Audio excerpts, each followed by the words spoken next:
Welcome to eagle health. వేసవి కాలంలో చర్మ సంరక్షణకు తగిన జాగ్రత్తలు తీసుకోవాలి. వేసవిలో బయట తిరిగితే చర్మం ట్యాన్ అయిపోయి నలుపుగా మారుతుంది. అలాంటి నలుపు చర్మాన్ని పోగొట్టుకోవాలంటే ఏం చేయాలి ఇప్పుడు తెలుసుకుందాం. చందనం పొడి 4 స్పూన్లు తీసుకొని అందులో 2 స్పూన్ల నిమ్మరసం కలిపి పేస్ట్లా చేసుకోవాలి. ఈ పేస్ట్ను ముఖానికి మెడకు రాసుకొని 20 నిమిషాల తర్వాత చల్లని నీటితో శుభ్రం చేసుకుంటే సరిపోతుంది. అలాగే 2 చెంచాల చందనం పొడి, ముల్తానీ మట్టి, తగినంత రోజ్ వాటర్ తీసుకొని పేస్ట్లా కలుపుకొని ముఖానికి పట్టించాలి.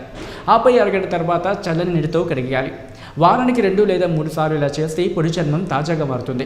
ఇక శనగపిండి, చందనం పొడి, పసుపు, బియ్యం పొడి తీసుకొని గులాబీ నీటితో కలిపి ముఖానికి రాసుకోవాలి. అరగంట తర్వాత చల్లని నీటితో కడిగేస్తే చర్మం కాంతివంతంగా తయారవుతుందని బ్యూటీషియన్లు సూచిస్తున్నారు.